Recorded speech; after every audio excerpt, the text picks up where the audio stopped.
Om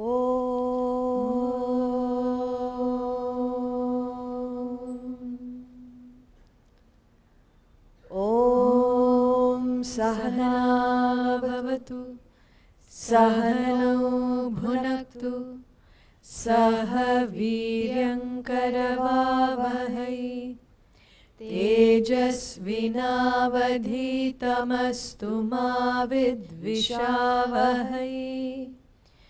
Om Shanti Shanti Shanti.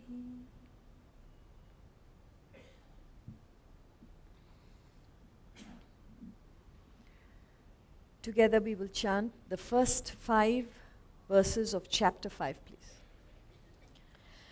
Arjuna uvacha sannyasam karmanam Krishna punaryogam cha shamsasi yachreya etayorekam tanme bruhi sunishchitam. Shri Bhagavanuvacha sannyasah karma yogascha nishreyasakaravubhau tayostu karma sannyasat karma yogo vishishyate nyeyasa nitya sannyasi yo nadveshti na kankshati nirdvandvo hi mahabaho sukham bandhat pramuchyate sankhya yogau prithak balaha pravadanti na panditaha ekamapyasthitas samyak ubhayor vindate phalam yat sankhyaih prapyate sthanam tadyogairapi gamyate ekam sankhyam cha yogam cha yah pashyati sa pashyati. Chapter 5 of the Bhagavad Gita is entitled Karma Sannyasa Yoga, the yoga of renunciation of action. There are 29 verses, and we have 4 sessions in which time we should be able to cover this chapter. Now, as you see on this screen, especially for those who are perhaps here for the first time, there's a summary of the whole chapter, and it is divided into 4 topics. Now, this is not part of the original text. This is the research done by Swamiji, and it makes it easy for any student, any person who's reading the Gita, to understand what does this chapter convey to us. So it becomes very easy to follow the flow of thought in the chapter. So first of all, there is a message, and every chapter of the Gita has a special message which anybody can understand and implement in their own lives. And that is how we develop knowledge, we gain a better understanding of life, of living. So how do you start learning these truths? This is an excellent method, and it's made easy because we have this summary. So what does the summary say? The first 7 verses, he's talking about 3 aspects of this journey to reach the highest state of human perfection.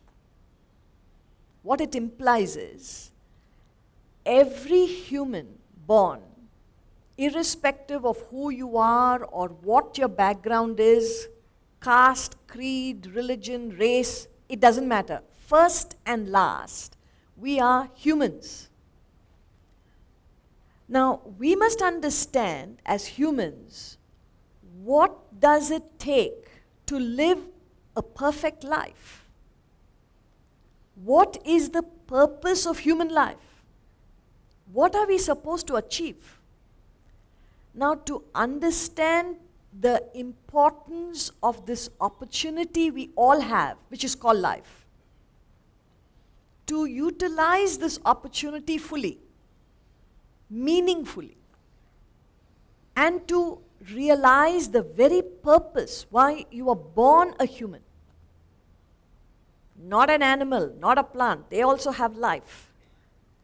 They also function similar to how humans do. See, animals are born, they grow, they become adults, they learn how to live their lives.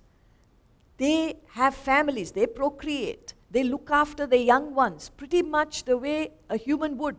So caring, so loving. They teach the young how to live their lives, wait for them to become adults, and one day pass away. This is the life of any creature, a bird, an insect, an animal. And this is what we are doing as humans, more or less, an average human, in a different way. The mode may be different, but the actions are pretty much the same. And so we have to ask ourselves that question, is this all? Is there something that we need to know about our lives? That is where the wisdom of the Gita, in fact any scripture, gives us that knowledge of life and living, the meaning of human life.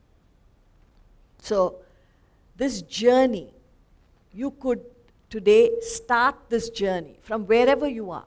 Like we said, it doesn't matter who you are or what your background is, but if you are interested to find out what is the purpose of life, here is a clear understanding how one must progress from where you are, and you have every opportunity to reach the highest perfection a human alone is meant to reach. No animal can achieve it. No other creature can achieve it. Only a human. So he describes that 3 stages in the first 7 verses. And then in the second part, the second topic, he talks about how each of these aspirants or seekers of the truth relate to action. So how does a person in the beginning of the journey, how does he relate to action? How does a person well established in this life that we're talking about, a life of human evolution, human perfection, how does that person relate to action? And how does a perfect human relate to action? So that is analyzed very clearly in the second topic. And then he describes in the third topic that state of perfection, which is described here as a state of supreme being.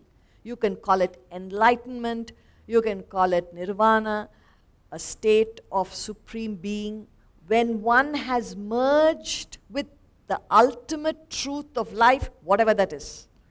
A state that great Mahatmas have reached, whether it was Christ or Krishna, Muhammad or Buddha, these are all people who have attained that highest state, and nothing is preventing us from getting there except our ignorance. So when you gain knowledge of what that glorious state is, you might find that inspiration to move from where you are in the right direction. So that is described in the third topic. And then finally, the very topic of this chapter, renunciation of action, he talks about how renunciation precedes meditation and realization.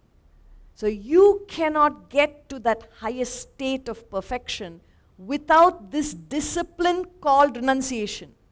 And why a whole chapter to describe it is because most people believe renunciation means you got to isolate yourself from society, live in seclusion, perhaps in a monastery or an ashram or somewhere in the caves, away from the din and roar of people and society. You got to segregate.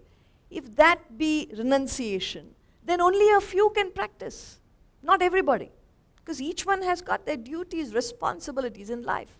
How can you extricate yourself from what you have to do? So renunciation seems to be something that's meant only for a few. No, that's not the case. In fact, he's saying every human can achieve it. Then what does it mean?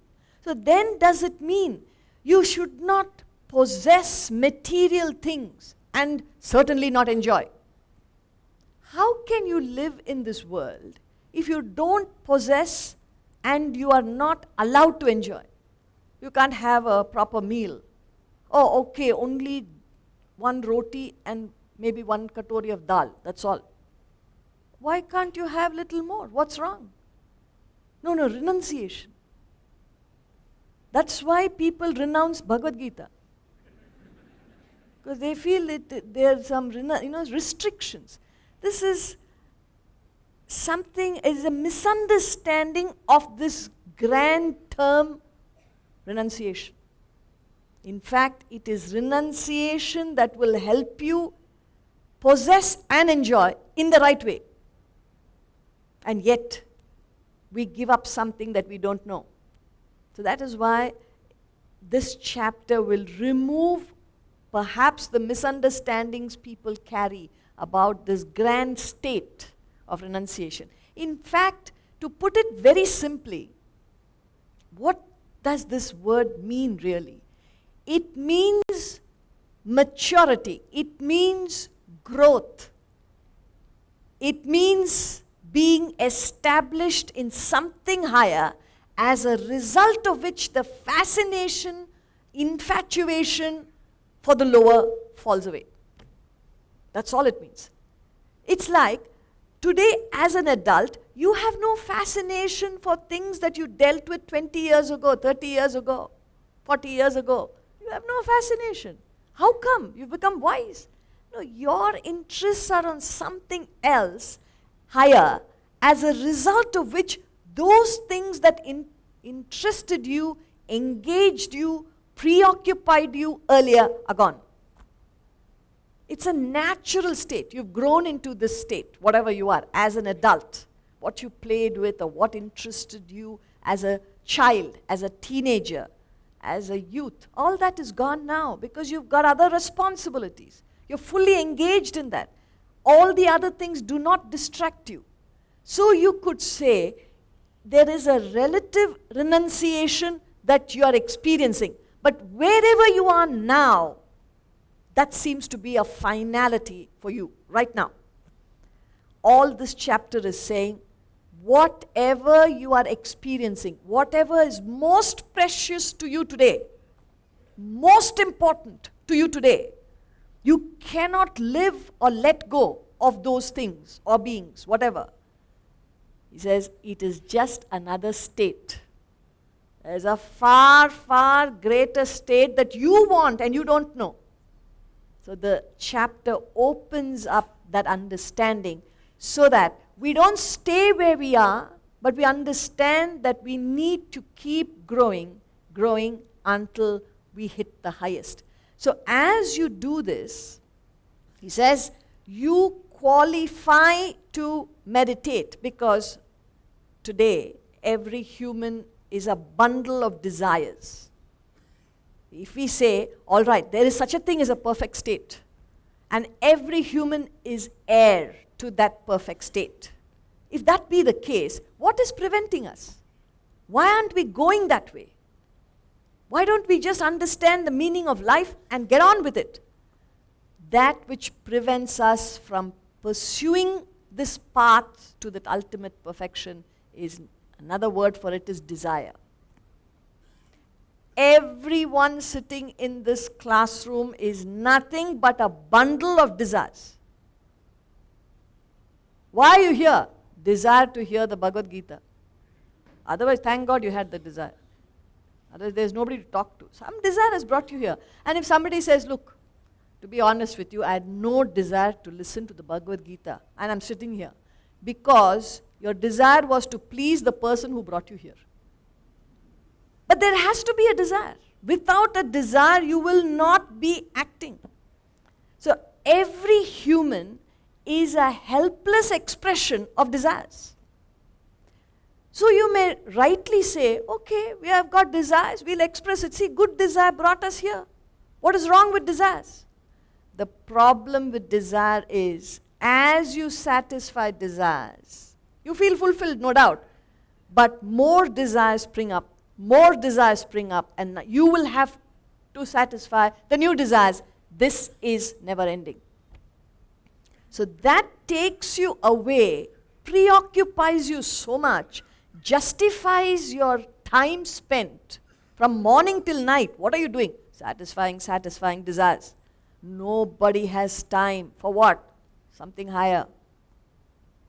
So here we say, we're not curbing your desires, we're not suppressing your desires, but there is a higher path. There is something far, far important that you yourself will want. You don't know that.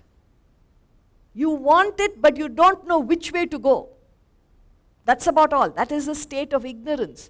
So once you realize that, you take on to the path, you offload your desires. All the multitude of desires are dissolved, and as it's like a pyramid.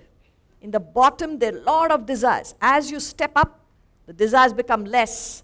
The quantum and quality change. Both changes. So even though it's a few desires, they're very powerful. Let me be a better human. Let me be of service to humanity. All the other mundane stuff gets diluted, and your desires become more precise and clear and few. Until you come to a point where you have only one desire. Let me get to the truth. May I get to the truth. May I realize the self. Nothing else matters. That's a long way off. But we're saying it takes time. That's why they're saying is a stages. In stages you go, and as you go to that point, short of perfection, you are qualified to meditate. And when you meditate at that state, you realize the self. You become the self. So it is a very scientific process, systematic way of finding the truth. And renunciation qualifies you. Renunciation, we are going to be studying what it is, and we've just discussed what it is not. So it is not isolation, it is not abstinence from possession and enjoyment. Raja Rishis we had in this country.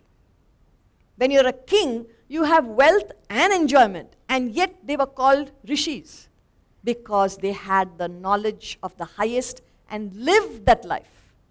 So it has nothing to do with what state you are in right now, your possessions and enjoyment. Also, there is no limit, because what is enough for you may not be enough for me. So who's to decide? So there cannot be limits. It is but a spirit of inner abstraction because of the right values you place to things in this world. You can't understand everything now. I'm only giving you the synopsis, but we've got a whole chapter to understand what is the state of renunciation. We start with verse 1, please.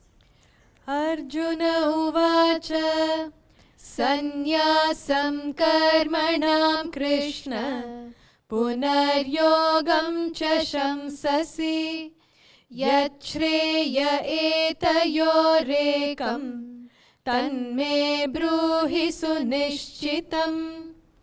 Arjuna uvacha sannyasam karmanam Krishna punaryogam cha samsasi yachreya etayorekam tanme bruhi sunishchitam.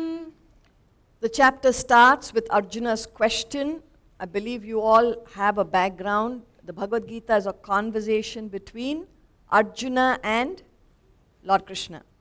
Now, it's written thousands of years ago. Now, what is amazing about the Bhagavad Gita is, though it was written thousands of years ago, it is as relevant today as it was then.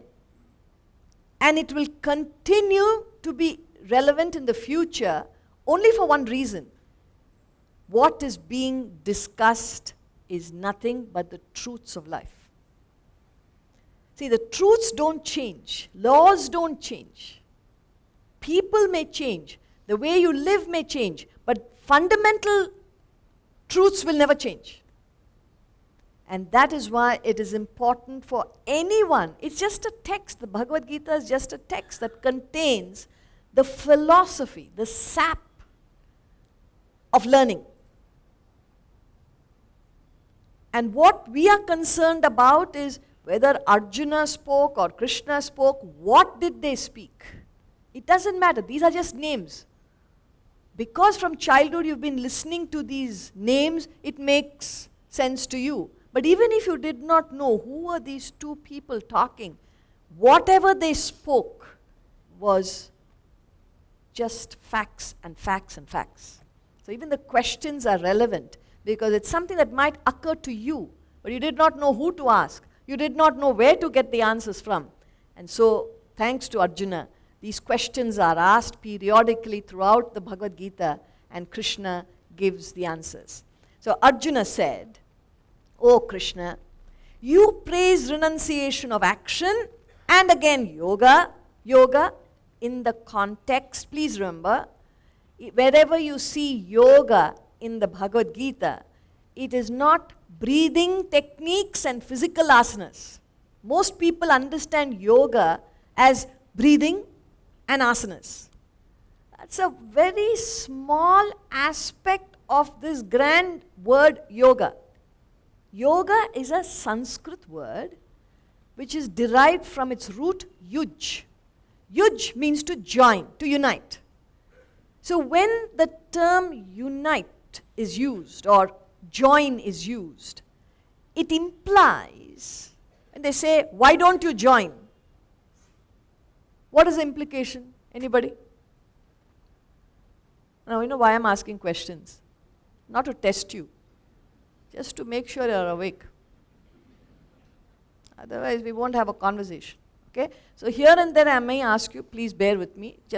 So it's not for any other reason, but let us be on the same platform. We must understand each other. Otherwise, I'll be talking in my own way and you will be understanding in your way and you walk out of the same door you came in. A little bit of jnana, you can take back. So when the term is said, unite, join, what is the implication, natural implication? What does it mean? Anybody? Okay, so they are saying be a part of something, which implies what? You are? Anybody? It's not an IQ test. Don't worry, because if I say something wrong, what will happen? Nothing will happen. You're not failing in an exam. It's just to try and think. I'm only trying to make you think, because it's common sense. So what is, sorry? Okay. Connect with something. It's the same thing. Unite, connect. But what does it imply? That there is a division, okay? Separation. You are not joined. You're separate. That's the natural implication. When you say join, if a husband and wife come in separate cars and they're fighting, you say, why don't you get together? Means they're not talking to each other. They're separate. That's what it means. Come together. Means they're separate. If they're holding hands, you say come together, they have to, I don't know, sticking plaster. There are some couples you say, please separate because too close. It's suffocating others. But others are not talking to each other, you feel sorry. Why don't you come together? It means, the implication is you have separated. That's what it means. So when the term yuj is used to join, the implication is you have separated from something. Now the question is, what have you separated from? What have we all separated from? It's all implied.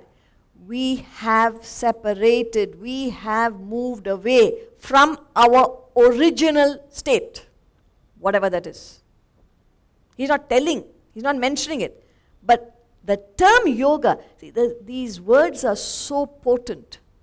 I think most of you saw the presentation of the Vedanta Academy, which is not very far from here. where we run a 3-year residential course teaching youngsters. So don't worry, most of you are disqualified. So we're not inviting you there. Of course, you're welcome to come and see what we're doing. All that is fine. But we have the luxury of time. That's why it's a 3-year course, where we can understand the deeper meaning of the philosophy. Otherwise, in a few days like this, we can't spend so much time. But I'm giving you samples here and there, only for you to realize the depth of the subject. So just the word yoga, you can flip it and go to the next word, not knowing what it means. Just yoga means you have separated from something. What have you separated from? Your own self. And your whole life, you're given this opportunity to choose. You can do anything you want. Nobody can stop you. But you have choice of two. You can choose to move away from the self more than you have so far, or you can choose to get back to your own self. This is the basic choice any human being is given.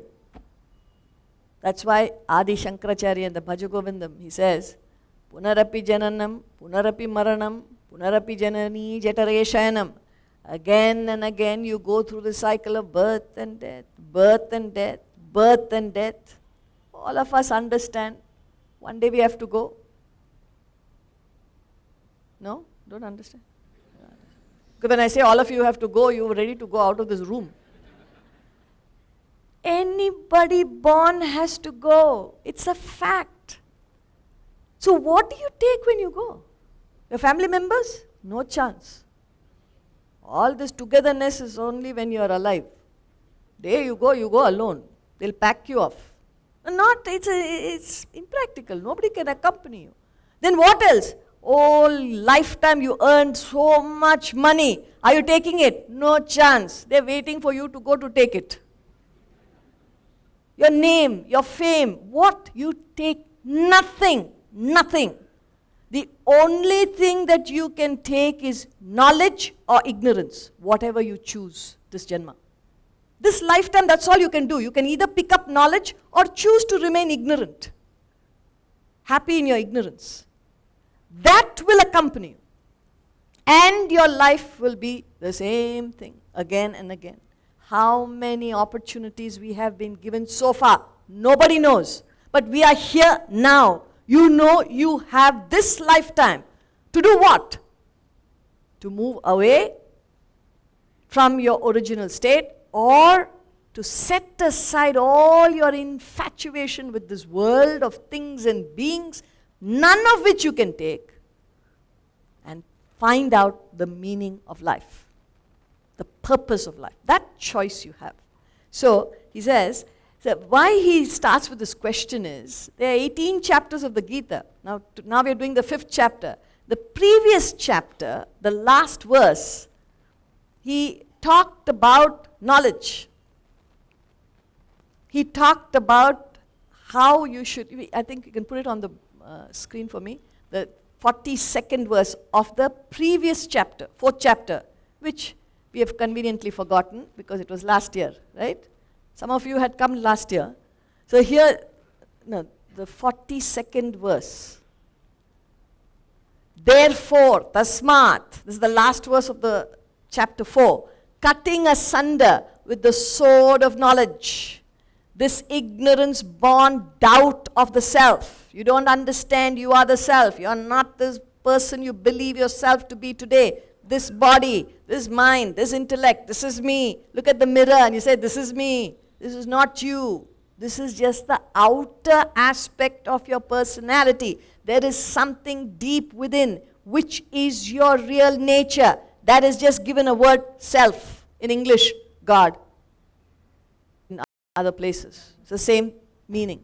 Whether you use the word self, you use the word God, you use the word Atman, Brahman, whichever word you want to use. There is something within your own personality, and that something is common to all of us. It's same, no different. bodies may be different, our minds may be different, our intellects may be different, the way we feel may be different, the way we think may be different, the way we look may be different, our genders may be different, but the self is the same. That self is that one truth, one unifying principle in the entire world.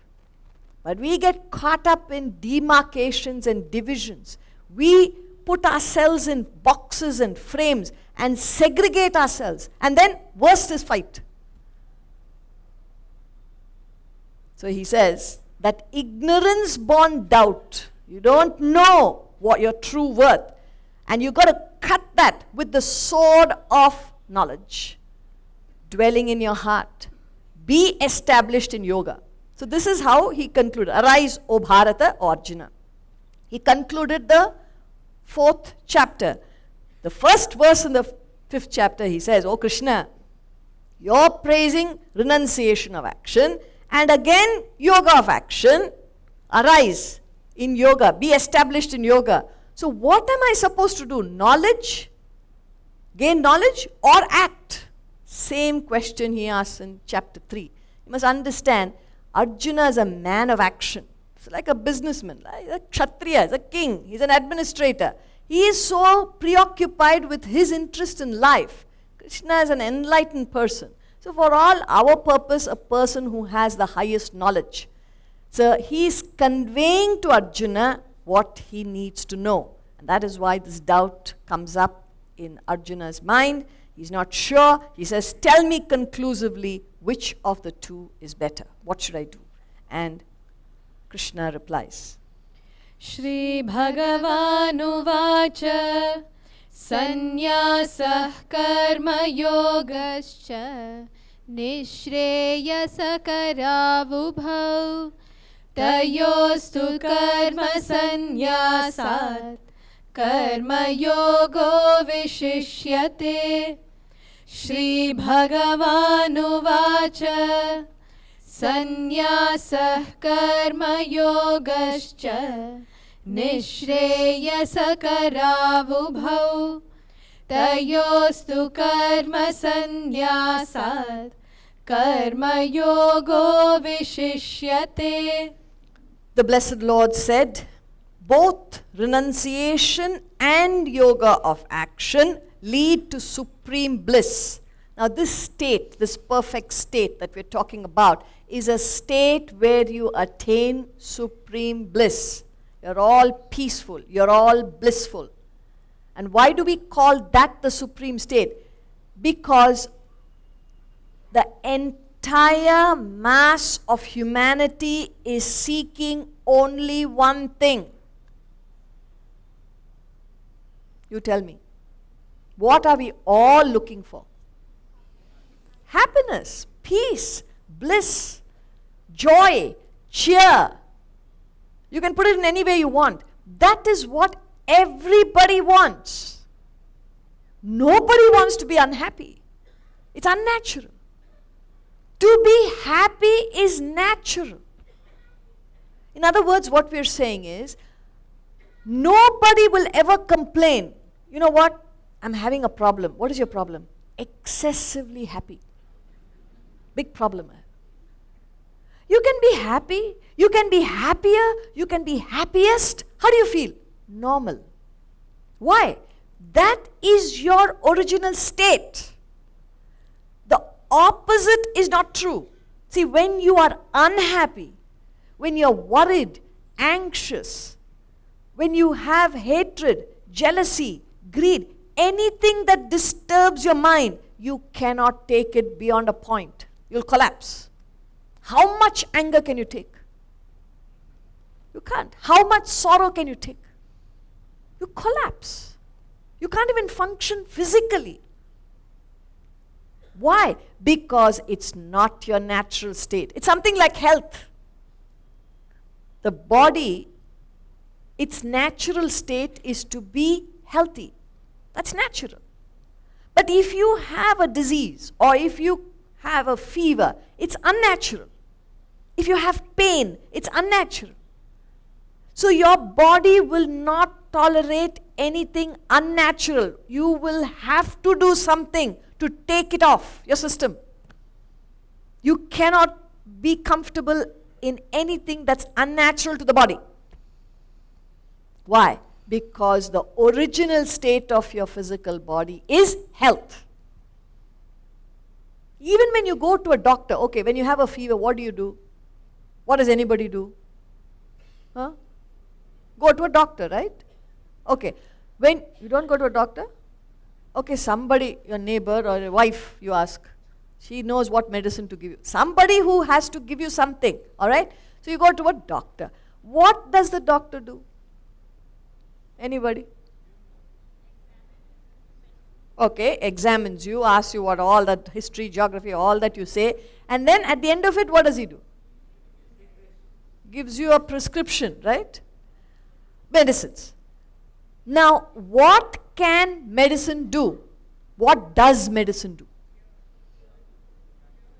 Cure, okay, but carefully analyze. See, this is a classroom where we must learn to think, because people have stopped thinking. We just take things for granted. Now, I'm deliberately doing it so that we learn or reignite the capacity to think, because when you think, you will know things for yourself. Otherwise, you have to keep asking everybody, somebody, what should I do? I'm not sure what to do. You learn to think and act for yourself, you'll be more satisfied. So this is an exercise to make you think. So what can medicine do?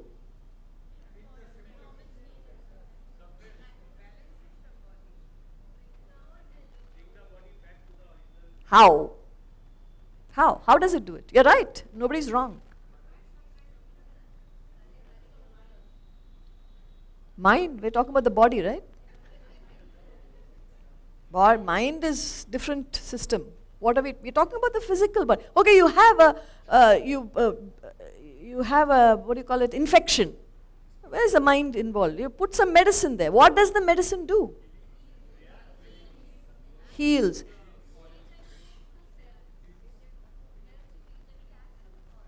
Okay, nobody is wrong. I'm only trying to bring the focus sharper and sharper and sharper till we hit the point. You've got to hit the bullseye.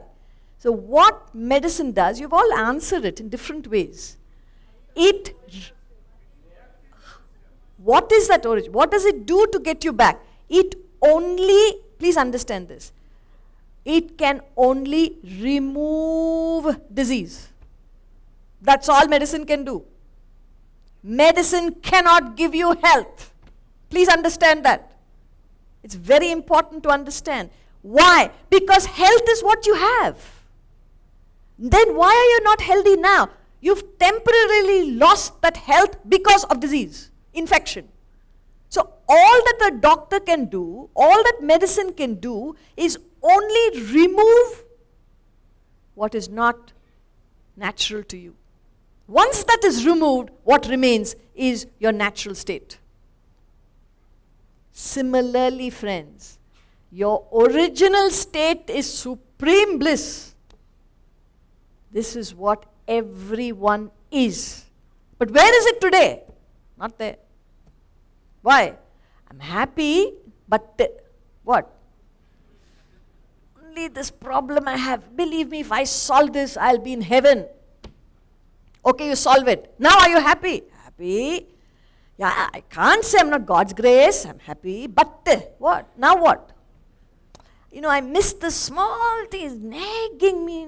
The day I solve it, believe me, I will start reading Bhagavad Gita. You will never read it. You genuinely believe. If only I could ask each one, which I'm not going to do, don't get worried. Please tell your story, sir. Please, what is your story? By God's grace, everything is fine. God, everything, good family, business, very good business. Pune is lovely place. But, what? Neighbor, just Rakshasa. Children are Rakshasas. If only it could nag you. Why? You want to change, you want to shift because of the neighbor. Everything else is fine. So each one has such a story to tell. It's so unique. And you genuinely believe that something in the world is disturbing you. If only you correct that, life will be fine. And that correction goes on till the last day of your life, and you still don't find happiness. Because you're looking for it in the wrong place. That state of supreme bliss is within you. You're looking for it anywhere, everywhere, except where it is. That is what the great German philosopher Arthur Schopenhauer, he says, it is difficult to find happiness within, but it is impossible to find it anywhere else. And all of us are looking for happiness anywhere else except where it is. So here he says, both renunciation and yoga of action, whatever the method is, both lead to the supreme bliss, your original state. But of the two, yoga of action is superior to renunciation of action, means for Arjuna. When Arjuna is a man of action, he is full of desires. So a person who has desires, you can't sit down and study quietly in some ashram or some library. Even if you sit there, you'll sit for a few minutes, and eyes will go, what is everybody doing? Where is everybody? I'm hungry. Coffee. Okay, coffee you'll get. And then coffee, let us have some snack. You'll do everything but study. Because your mind is going in all you can't sit quiet. Why can't you sit quiet? Desire. Desire to do this, desire to do that. When the desires are too many, you cannot be confined. It's not natural.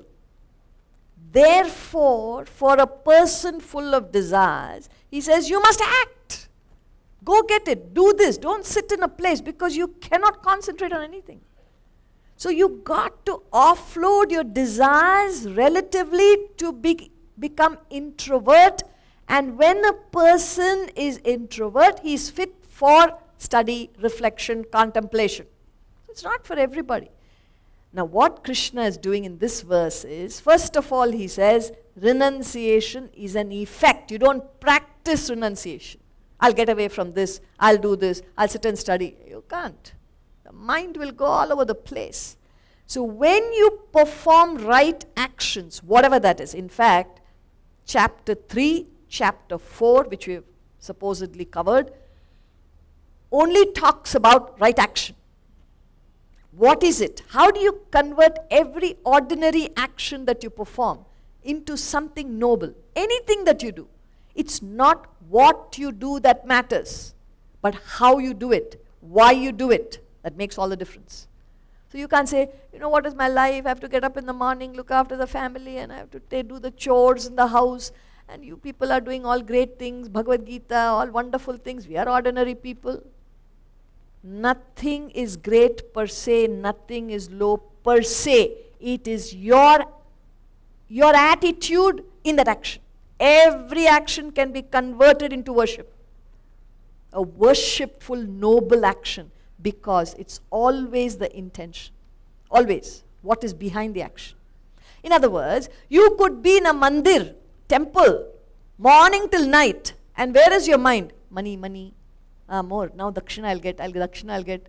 You could be thinking of money in a temple or a church. You could be in business, apparently money-minded and making money. And what is your attitude? I want to serve every customer. Let him go happy. Let me give a product which he'll be happy. The family will be happy. So let me do it in such a way that he walks away happy. Though you're making apparent money, your focus is not that. Your focus is to serve. You could be in a place of worship wanting to get more. It's not where you are that matters, what your thoughts are. So when you perform, I'm only giving you a bird's eye view of what right action is. It's not what you do, but how you do it, why you do it. That makes every action noble, can be noble. So when you do that, then you offload your desires. And then when you have sufficiently offloaded the desires, you reach a state of relative renunciation. That's what he's saying. Both renunciation and yoga of action lead to supreme bliss. But of the two, Arjuna, it's a prescription given by a doctor. See, even if 5-10 people are sitting in a clinic, Who is a doctor? He is an ENT specialist. So all of them have got some problem, throat or cold or something. Each one has got a problem, ENT problem. Now one fellow cannot say, because he's a very famous doctor and people are waiting for 1 hour, 2 hours till the doctor sees, So the patients can't come together and say, why are we wasting time like that? Huh? One of us go, get the prescription, and all of us share it. How is it possible? Because for each one, it is a special prescription. Depends on what is your problem. You can't have a general prescription for everyone. Can't. Because it depends on what your problem is. And that is what a doctor will examine and tell you. He'll say, no, ignore this cold. It's nothing to worry. Just 2 days, do inhalation and you will be all right. Other fellow, they say, no, you got to take a swab and culture has to be done. Same cold cough. But each one is serious, one is nothing. He knows. He knows. One look at you, he knows what is the problem. So here, Krishna says, for you, Arjuna, meaning anybody who has desires, which means almost entire humanity. So for everybody, that's why it's a universal philosophy. There's nothing to do with Hindu faith or any faith. It has to do with thinking. It has to do with facts. It is a science of life and living. So he doesn't say, come and worship me. Come and sit in a Krishna temple. He doesn't say that. He only says, if you have desires, you need to act. Now what difference does it make who you are? What your background is? It doesn't make a difference. For Arjuna, the yoga of action is superior to renunciation of action because you've got a long way to go. First perform right actions. First do your duties and obligations. Then you will reach a state which is an effect. The cause is right action. Effect is renunciation. So Arjuna, you need to act. It's superior. He continues.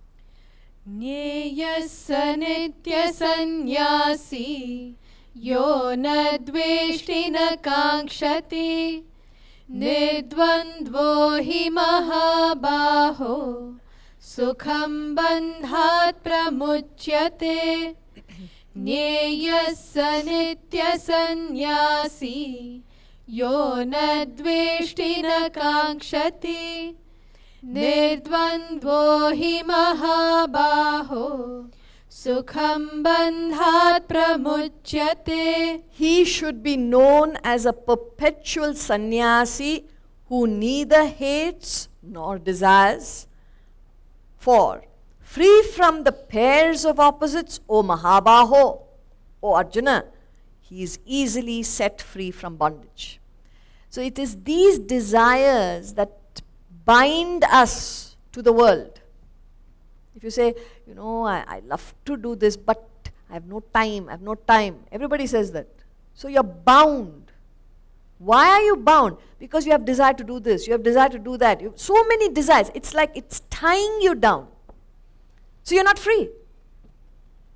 Even the richest man is not free. He is busy. Poorest man, he's also busy. Everybody is busy.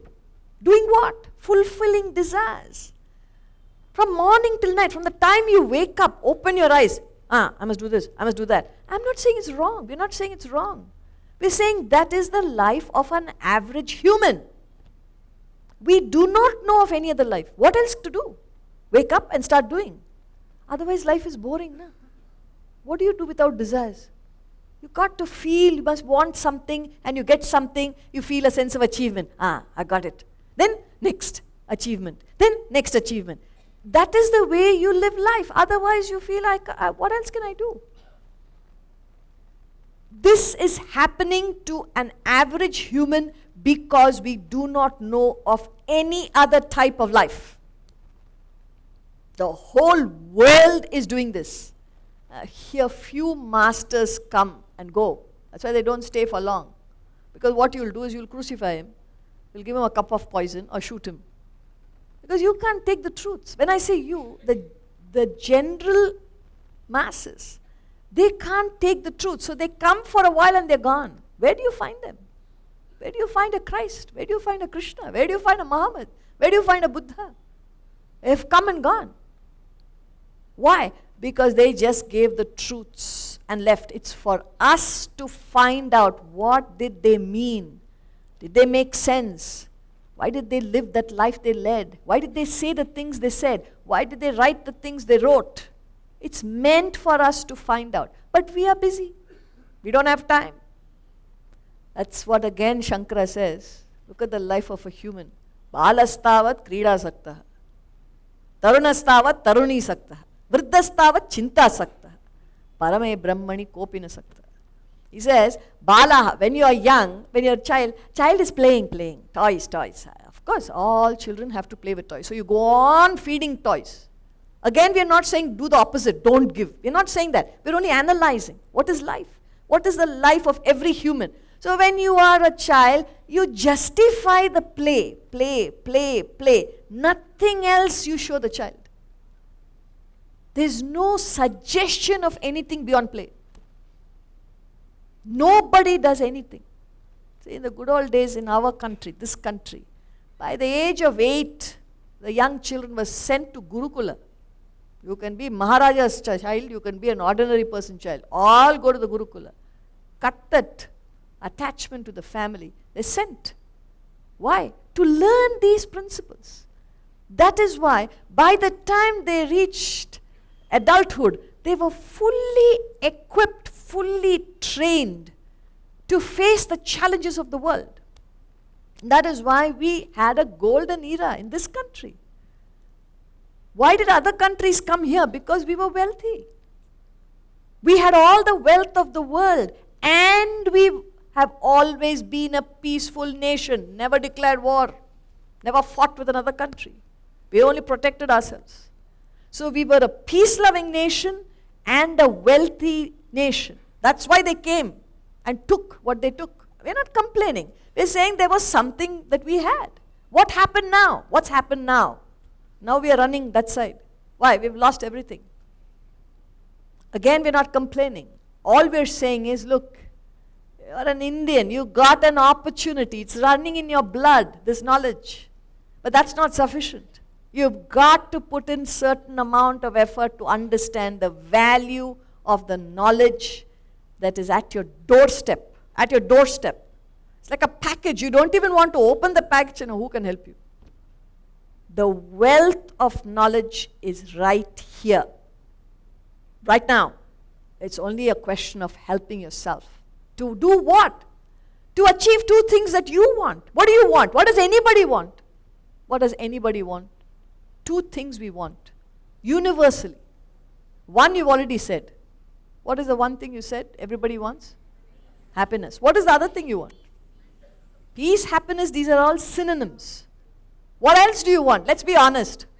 Wealth. There, one person is honest, not bad. Other people are saying, no, I want to be a good person. No good, no bad. Money. We're not saying it's wrong. Lakshmi. We are worshipping Lakshmi for what? For knowledge. Lakshmi is wealth. How much puja we do, but she doesn't come. How many appeals we make. Lakshmi, Devi, Amma, come. We want nothing wrong, because these are the two things you want. Everybody wants it. But in the world, if you analyze, people have one, not the other. You have money, no peace. Because even your own son, you'll suspect that fellow will come and take away all the money. I have earned hard. That fellow comes and takes. And more than the son-in-law you worry. Why? The fellow comes, takes your daughter and the money. And sometimes these days it's common. He will return the daughter, not the money. So everybody is looking for the two things in life, but people get one, not the other. But when you lead a proper life, whatever that is, you have access to both. So, he says, he should be known as a perpetual sannyasi. Now he's talking about that level where you get established in the path. See, one is beginning of the journey. Imagine you're going from where are we? Pune to Mumbai. Let's say we are going. So when you start the journey, Mumbai is very far. But when you have traveled for an hour or two, hour and a half, you're midway. You've not reached Mumbai, but you've left behind Pune a long time back. So you're midway, well established. Even if you've forgotten something, your wife says, I forgot this. We are not going to turn back now. Forget it. We are going to Pune. Nobody's going to turn back. You want to carry on. You're well established. So a sannyasi is one who's well established on the path to the perfect state, who neither hates. How do you know? How do you know a person has reached that state? He says, internally, there is no hatred nor desire. No hate or desire, no likes and dislikes, no preferences. See, in fact, you can have a preference. I prefer chapati, not rice. Prefer, not a crime. Doesn't mean you don't, then you're not a sannyasi. It's not that. You don't have to be preferential. You can have preferences, but you don't have to be preferential, meaning influenced by the preference, victim of the preference. You can't live apart from that. If you have chapati, you're depressed. Why? I want rice. There are people, if you don't have rice, you cannot survive. Or other way around, if you see rice, you can't survive. Why are you making your life miserable? Chai. You wake up in the morning, if you don't get your chai, you're miserable. What is there? Life is in the chai. Okay, you have, but why must you? Now I feel normal when the chai goes in. What can the chai do? But you become dependent. There's nothing wrong with your cup of tea or cup of coffee. It could be your preference. But if you don't get one, you don't have to be miserable. Why? You're a human. You're not an animal. You're not a plant. You're a human. A human is designed to be independent. But the sad truth is, a human is more dependent than even a plant. See, plant, if you don't give water at its root, it will die. Even if a swimming pool is right next to it, it can't go and help itself. It will die. Because it needs it at its root. That is the level of dependence of a plant. An animal is slightly better. If it doesn't have food, it can search for food. But it has a limitation. It cannot change completely. For example, a carnivore must have flesh. If a carnivore you understand, right? It eats flesh. But if a carnivore does not have flesh, it cannot switch to grass eating. So if a tiger does not have animals to kill, it can't say, okay, today let me go on vegetarian diet. It will die, actually die. It cannot switch. That is the limitation of an animal. Similarly, a cow must have vegetation, fodder, grass. The grass is not there, but it sees other goats. Okay, let me attack and kill the goat and eat. No. Cow cannot do it. Why? It has a limitation. Look at the life of a human. A human can have vegetation. A human can kill an animal and eat. A human can kill another human and eat. But also it's possible. There are some places, they call them, what is that? They call cannibals. Huh? It is possible. Tiger won't kill another tiger and eat. So they have limitations, but a human can do anything. Yet, a human is more dependent than even a plant. That's why the Upanishads say, Hanta, Hanta. That's all they say. Hanta, Hanta. Hanta means, alas, alas. What a fall, what a fall. What is the worth of every human? Where are we now? It's an appeal. Why are you putting yourself in a cage and suffering? You are tying yourself and saying, I'm bound, I'm bound. Whose fault is it? You are tying yourself up and suffering when you have the capacity to be free. So sannyasi is one who internally is not a slave to his likes and dislikes. He has preferences, but he is not a slave. He can happily take on anything. So internally there is no problem. And free from the pairs of opposites means what he meets in the world externally. Some people are nice to him, some people are not nice. So be it. Some people are fair, some people are not fair. Situation can be fair, situation can be unfair. That is the world. This is what Christ said. Iniquity there shall be in this world. Meaning, there will be war, there will be peace. There will be right, there will be wrong. There will be good, there will be bad. There is no time in the history of the world when there is only good or only bad. Never. The world means opposites. Fair, unfair. Good, bad. Right, wrong. Everybody has to face it. There's nobody who's exempt. So he says, this is a fact of life. You got to learn to deal with both.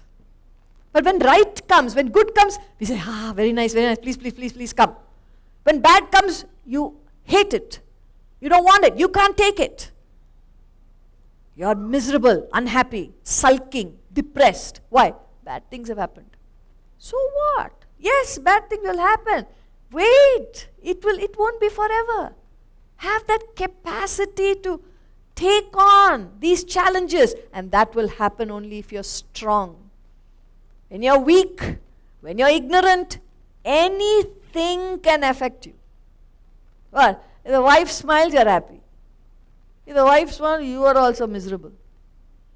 Your day, you say, my day is spoiled when you come back in the evening. Why? You did not talk to me nicely. What a pathetic condition. If your wife, maybe she had stomach ache, she did not smile. And your work in the office is finished because you left home with a frowning wife. That much dependence you have. Whose fault is it? It's your life. You decide what you want to do with your life. You want to be a creeper, you live. You can be a tall oak, you can be a creeper. It's your life.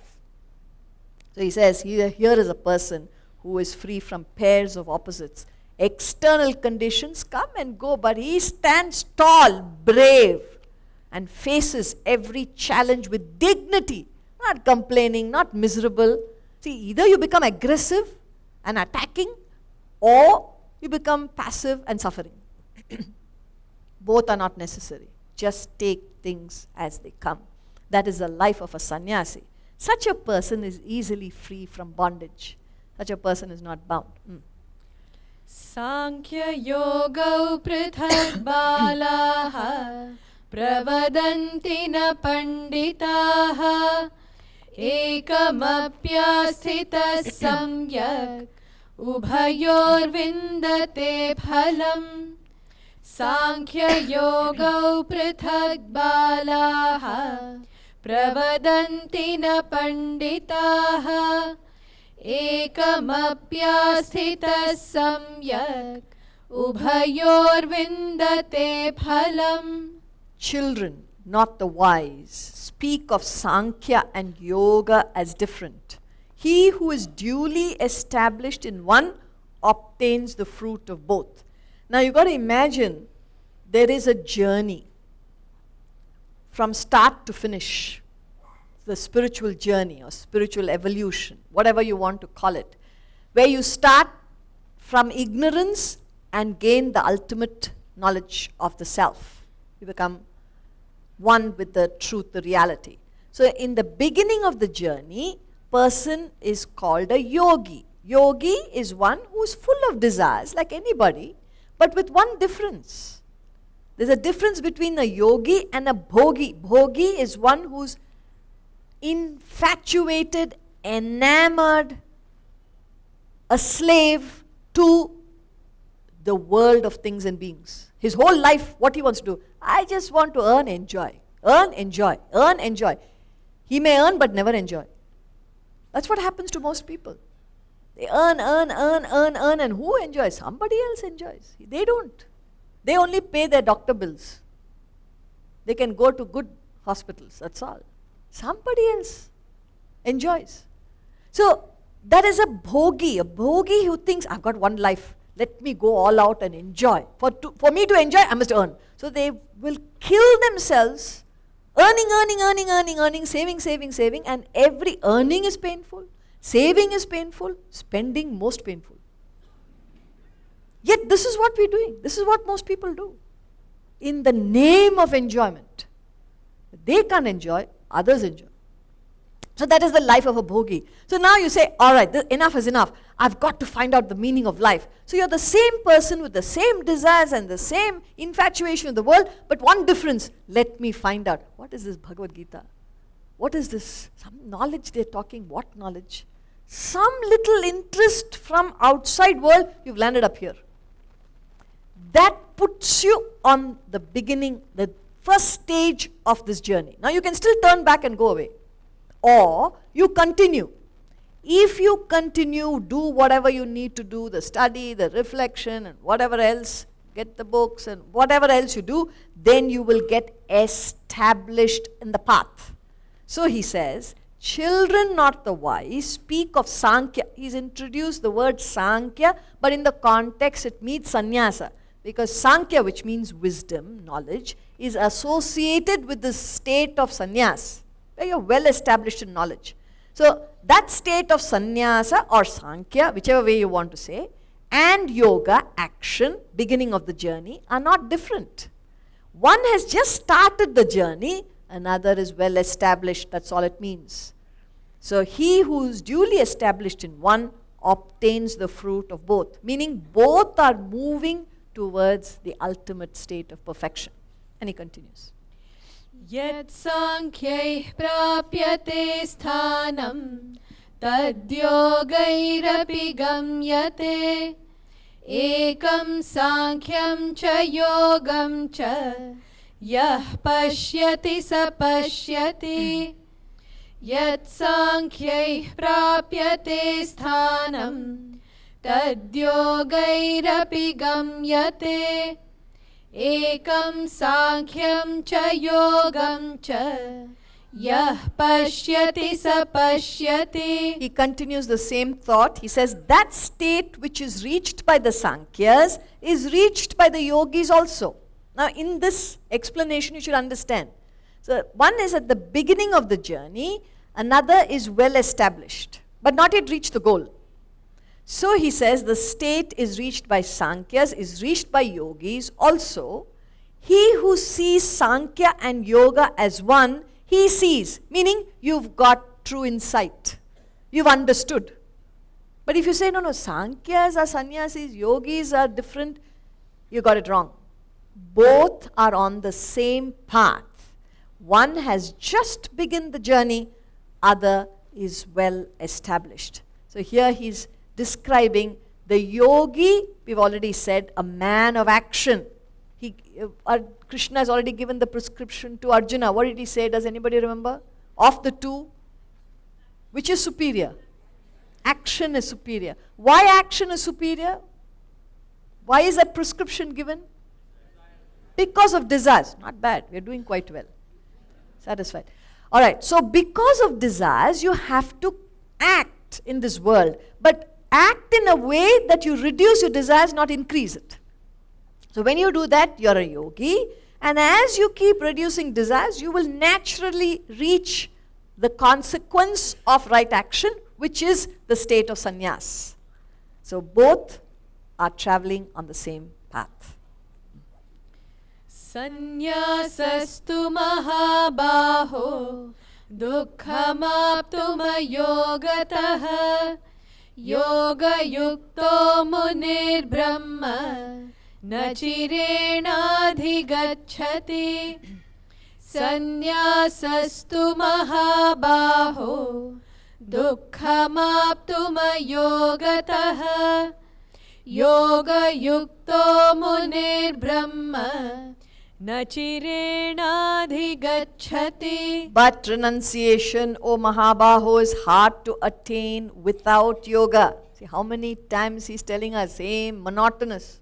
You can't short circuit and change your clothes and say, I have become sannyas.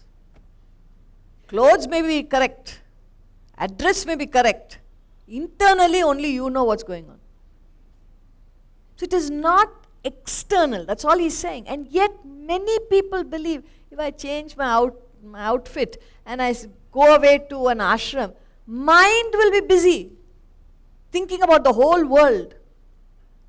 though you're segregated. So don't try and short circuit it. Go naturally. Go step by step. It's a scientific way that you will have to progress.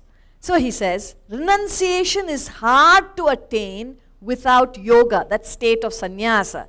You got to go step by step. Unless you have higher values of life, the lower cannot be given up. In fact, you cannot renounce. People who say, I've renounced, don't know what they're talking. Nobody can renounce. Swamiji gives this example many times, very interesting. He says, sometimes when he was introduced on a dais, they read out profile. Oh, here is Swamiji, and he is a great man of renunciation, he is this, he is that. And Swamiji will just look at them, because that man does not know him. It knows him only for 5 minutes. And yet he'll be talking such glories. Even you, if you go and somebody's introducing you, the trouble with us is we get elated. Yes, I'm so important. I'm a great person of renunciation. You get elated by somebody who doesn't know you, talks about you. When you're honest, dead honest, you know that person is simply saying, doesn't know what he's talking. Okay, that doesn't mean he starts off saying, I do not know this person, yet I have to introduce you. Don't go to that extreme. But you don't have to take it literally. So it has happened in a couple of cases, at least definitely one case, where the person very nicely talked about Swamiji and said he's a man of renunciation, he's given up all this, and this is where we have to learn. He took up the mic, and the starting statement, he says, I have not renounced anything. The gentleman was kind enough to talk about me as a man of renunciation. I confess I have not renounced. So the audience say, wow, what humility. But the next statement that Swamiji made, everybody was confused. I have not renounced anything, and nobody can renounce anything. Like a shock. He sounded so humble, he's sounding so arrogant. What sort of a man is he? Everybody was confused. Then he went to explain that renunciation is growth. It's not something you can practice. It is an effect. There is a cause, there is an effect. You can't go to the effect directly. It's not possible. It's like a flower matures into a fruit. When the flower matures into a fruit, the petals of the flower fall away. Correct? This is not philosophy. Because it's flower, fruit. You're looking, because some people are looking like that. What is she talking? Go back to the tree and watch. Flower and fruit. It's very simple. Every fruit that you have, where do you get it from? A supermarket. From where does it come? It has to come from a fruit. It emerges from a fruit. First stage is flower, then it becomes a fruit. When it becomes a fruit, the petals fall away. But if you start pulling the petals, I want fruit, no fruit will emerge. This is the meaning of renunciation. Renunciation is an effect, not a cause. So you, by plucking your responsibilities, by changing your clothes, these are plucking petals, you will never gain that state of renunciation. Physically you have renounced, mentally nothing has changed. And who knows it? Only you know. Nobody else will know what your internal condition is. That is why Shakespeare tells us, listen, to thine own self be true. You've got a conscience. You know best what you are. Nobody needs to tell us who we are. But the problem with us is we don't want to listen to ourselves. We are not honest to ourselves. That's why he says, to thine own self be true, and it must follow as night the day. Thou canst not then be false to any man. Who is an honest person? Who is a sincere person? Who is a person of character? A person who is dead honest to himself. Be honest to yourself. You made the grade. We cover it up, and who are you hoodwinking? Yourself. So you lead a dual life. Something inside, something outside. But everybody does it, so it doesn't matter. you will not progress unless you're honest to yourself. So he says this is an effect. But renunciation is hard to attain without right action. So right action is you do what you ought to do. The effect in time will be renunciation. A sage well established in yoga attains Brahman ere long. So once you are established in that truth, in that reality, in that path to the truth, it's a question of time. You will attain Brahman. Now he uses the word Brahman, but it's the same thing. You attain your original state. You attain the highest truth ere long. How long? It depends on what condition you are in today. If you are full of desires, it will take sufficient time. If you have fewer desires, it will take less time. So don't try to imitate somebody else. Don't try to rush.